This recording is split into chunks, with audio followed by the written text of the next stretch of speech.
Today we're going to be taking a look at Mission Impossible Dead Reckoning Part 1 and the biggest reasons why you should go out and see this movie. I'm not going to get too into specifics because the trailers have kept the plot pretty close to the chest, but here are some of the basics. A powerful weapon has gone missing that Ethan and his IMF team are trying to destroy, but other interested parties want to control it on a quest to global domination. And one of these interested parties involves a person from Ethan's past. So it's a race across the world to see who will find the weapon first. So I've actually seen this movie twice now. I saw it Monday night as well as Tuesday afternoon, and part of the reasoning for that was it was an awesome movie, so I wanted to experience it again. But it's also a very dense movie that I wanted to make sure I processed everything correctly before talking here. I guess that's my one complaint with this film, is that it does feel pretty bloated. It easily has the longest runtime of any of the Mission Impossible movies. You have so many characters here, both new and old, who all have different agendas. You have new storylines and new threats being introduced, and on top of that, this is just part one of the story. But nevertheless, this movie delivers on exactly what a Mission Impossible movie is supposed to do. The practical action is incredible, and everything is filmed to show you that all of this stuff is happening for real. And the result is one of the more visceral movie-going experiences you can find. These could be things that they've used before in other movies like Fallout, like the front-facing cameras that show it's really Tom Cruise driving a car through Rome. But it's also how long and wide-ranging the sequences are that let you develop a full understanding of each location, that you know where things are in relation to one another, and it fully immerses you that way. And the cherry on top is how incredible the sound design is. There's a scene set during a sandstorm where the sounds are so chaotic and loud and disorienting, it feels like you're right in the middle of it. I don't know if there's any set pieces that can top what they did in Fallout, which is a very high bar to climb because that's just one of the best action movies ever made, but there's tons of moments that I loved. There's a scene set in an airport that just feels like classic Ethan Hunt,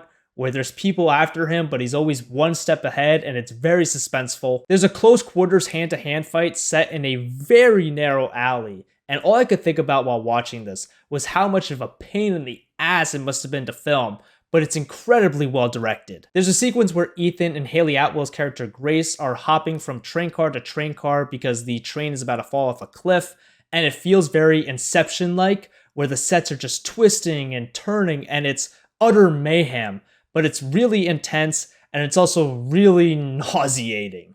I was getting pretty dizzy watching this. But great action has been a staple of this franchise for a very long time. But there's other new elements here that made this movie very enjoyable. To start, Hayley Atwell pops from the moment she steps on screen. She has instant chemistry with Tom Cruise, and their first scene together where they're trying to outsmart and outwit one another is a ton of fun. She has the most fully realized arc in the movie where she starts off as a very self-interested thief who lives in the morally gray zone, but evolves from that as the movie goes on. But the biggest difference in this movie compared to the previous installments is that the story is fairly high concept. This isn't like the other Mission Impossible films where you get the opening mission debriefing that tells you everything that you need to know, and then you're off going 100 miles per hour for the rest of the film. Instead, there's a lot of things here that are left unknown until either very late in the movie or are just straight up not resolved because this is only part one. So because you don't have the full picture yet, it just makes you feel very uneasy and uncertain with where things are going. But you're not the only one, because Ethan feels the exact same way,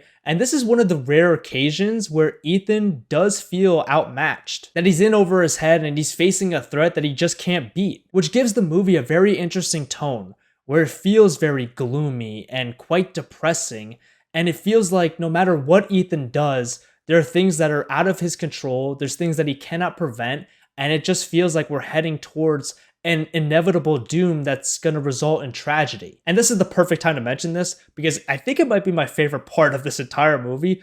I love Lauren Bouth's score here. I'm recording this on Tuesday night, and I am very, very annoyed that the score is not available yet on Spotify. Hell, that might have been the biggest reason why I went to go see this movie again, was just to listen to the music again because Spotify didn't have it. But to get back on track, the main reason why I love the music is because it perfectly matches up with this tone. Everything that you hear is quite epic, but it's also very foreboding. And the last person who deserves a ton of credit is the director Christopher McQuarrie, because he finds that perfect balance and tone. There are moments here where it does feel sad and depressing, but the movie never sulks in those moments.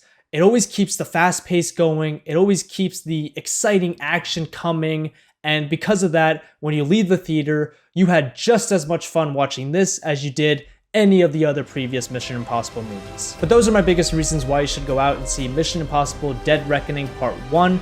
If you happen to see it, let me know in the comments what you thought of it, and I'll see you guys in the next one.